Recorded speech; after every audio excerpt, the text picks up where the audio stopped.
Please, disclaimer, I'm in school and my hostel or my room is not so much of a beautiful place. So please don't mind the background at all. This is the last time, I promise you guys, this is the last time you guys are ever going to see this background.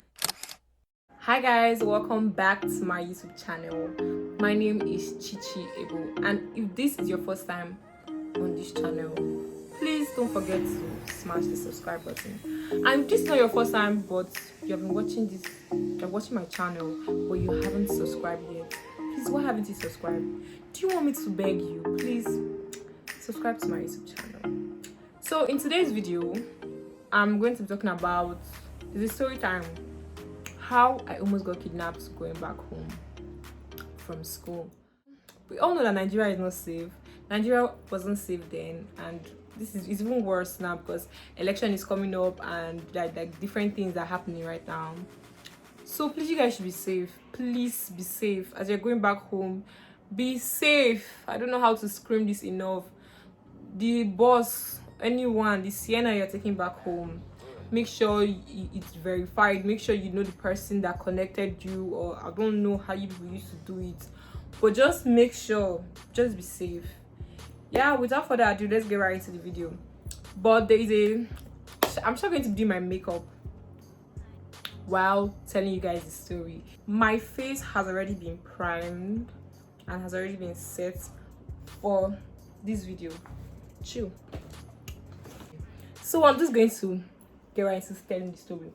I was meant to go home on a Thursday, and I decided to cancel like the people that I was going home with. I told them that I don't want to go home again, that I'll go home on a Friday. Then I now made plans with some other people that I didn't even know anything about. I don't know who sent me work.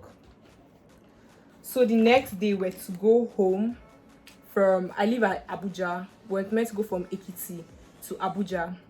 I school at Abuad. So I think always listen when your heart tells you don't do anything, don't just do it. So the man came around 11 o'clock. Imagine I'm going to Abuja and you're coming around 11 o'clock. 11 o'clock and I'm going to Abuja. When am I going to reach the Abuja? So I can remember calling my mom. I called my mom around like that 10 o'clock because my mom expects us to like be on our way now. I called my mom around 10 o'clock and she asked me, "Where are you guys?" And I was like, "Mommy, I'm still in school." And she was like, "Why are you still in school? Are you not going today again?" And I was like, "I'm still going today." And she's like, "Where is the driver?" And I said that the driver had not yet arrived. My mom just told me, "Chichi, don't go today. Go on another day." But everybody's going home. Only me, I will not come and stay in school. Like all my roommates have already gone home. Only me. Why only me stay in school? I was like, "No, that I want to go today." Anyone. So the man now later came around 11 o'clock. So when this nigga came, before he came back, I collected his number from my friend, like the friend that introduced me to the like Sienna for us to go home. And I was very angry and I was shouting on him. I was like, "Oga, why you never come now? See time. When are you coming?" When the man came, the first thing the man asked was, who was that girl that was shouting? The man's face alone already intimidated me. I was like, whoa.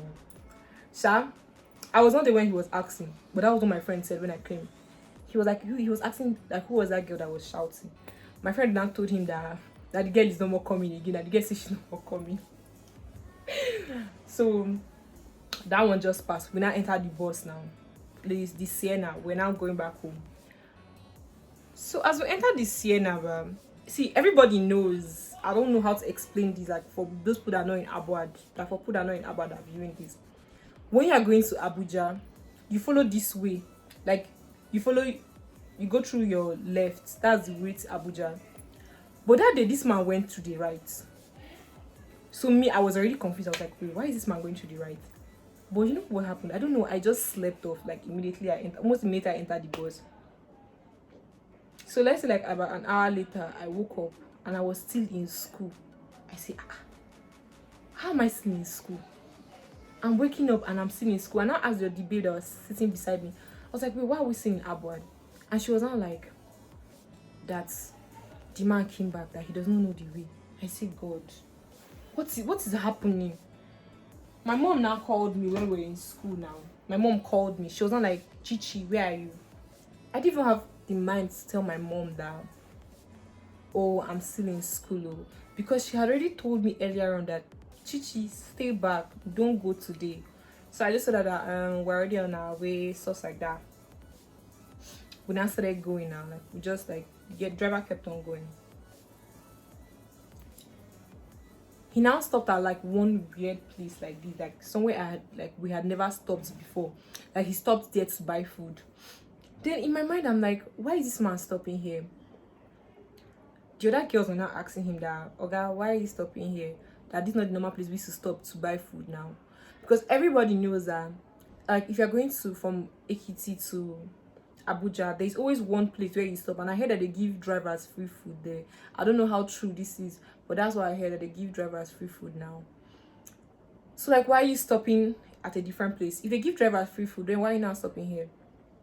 So the other girls are now complaining. He wasn't like, okay, that we're going to stop there, that he just wants to buy food here, that do we know how expensive that place is? Well, like, don't worry, we'll buy food from there when we get there, because the place where he even stopped does not look enticing at all. It doesn't look like a place you would like to actually sit down and eat.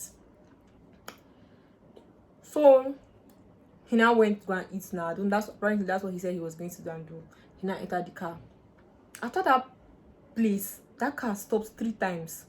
3 good times. Mind you, the excuse the man gave us, like the reason why he came late, was because he needed to change the car, that the first car he was carrying had spot on the road. So I'm just like, okay.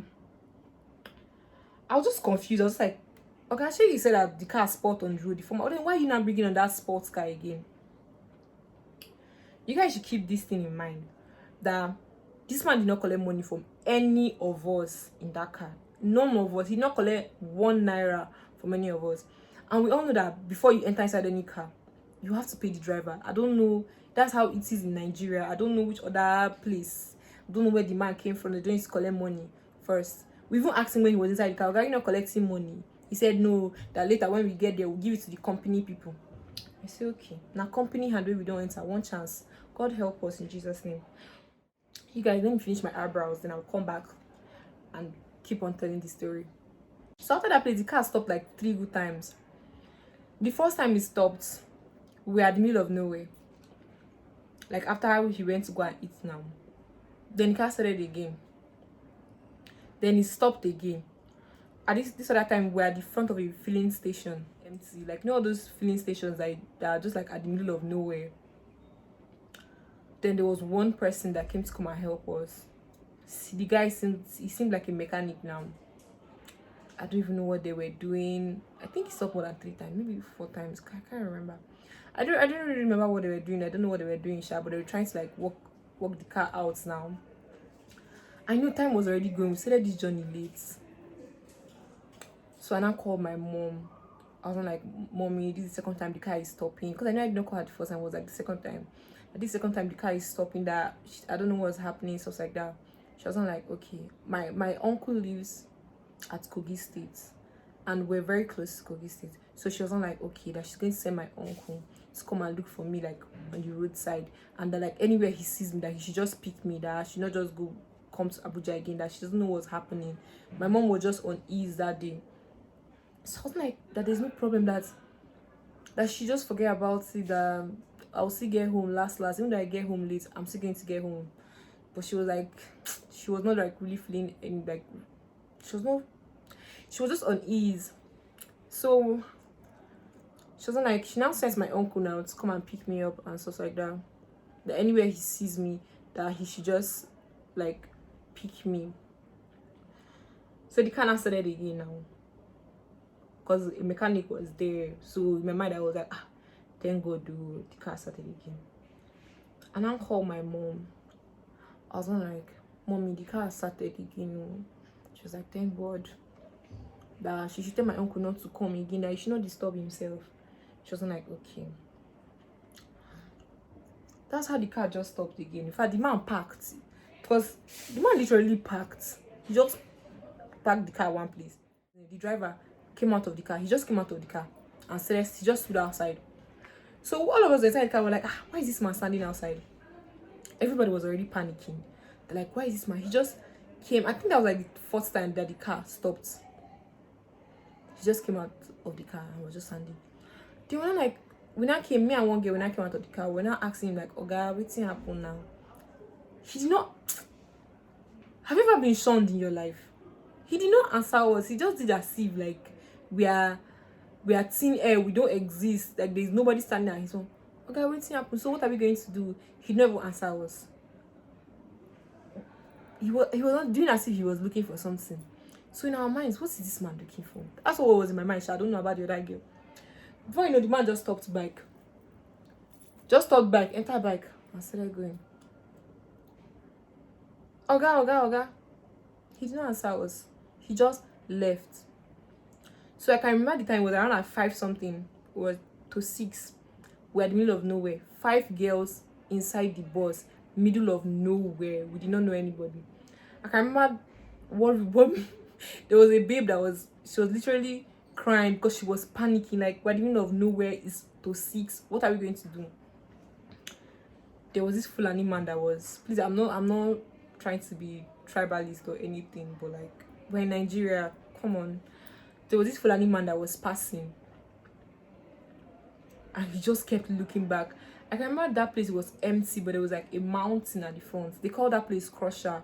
That apparently that's what my uncle said. That place, the name of that place is Crusher. If you live in Kogi State, you know what I'm talking about. That place is a very dangerous place. So like we're panicking already. But there was just this babe at the front. She did not even shake. Like nothing concerned her in this. Nothing can move her. I'm like, why are you not scared? Why are you not scared? Shasha. We now. Sham. Me, I was outside. The other girls, they were like, Chichi, come inside. Like, why are you staying there? Come inside here. So I now came inside. Like, I entered inside the car and stuff like that. We now stayed there. I now called my mom and I told my mom what happened. That I hope she did not tell my uncle to not come again. She was like, that she cannot even try that type of thing. That she was just saying that what's this guy saying? How will you tell my uncle? How will she tell my uncle not to come again? So we now waited for a while. Waited for like, I don't know, up to like 45 minutes, but I don't think it was up to an hour. My uncle now later came. I don't even know if it was up to an hour because I was not really monitoring the time. When my uncle came, my uncle was like, what? 5 girls inside this car, nobody else. Like, what's the man thinking? Is the man okay? And he did not collect money from us. So you people analyze this thing. Think by yourself. Oga did not collect money from anybody in the car. Huh? He did not collect money from anybody at all in the car. He just jackpot like that. What was he thinking? What was the man thinking in his head?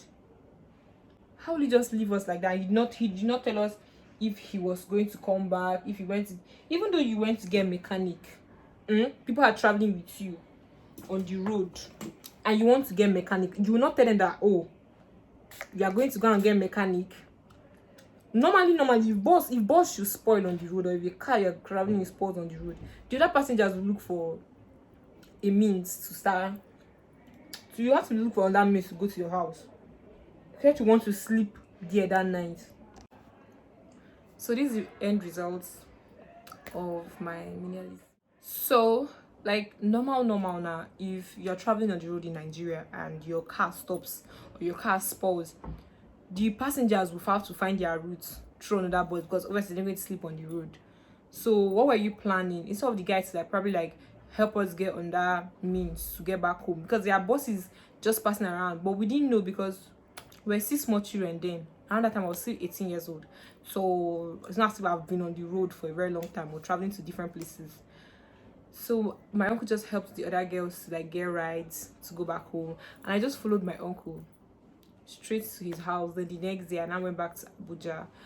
Like, that whole experience was scary and I don't wish that experience on anybody at all, because honestly I don't know what would have happened if we kept staying there, or if we stayed there like and nobody came to come and meet us. And I'm honestly grateful to God that till now I still don't know what would have happened, because I don't even want to know what would have happened at all. If the man would have gotten come, if the man would have returned back, if he hadn't returned, I do not want to know. I'm just happy and grateful that at the end of the day I came back home safe and happy and sound.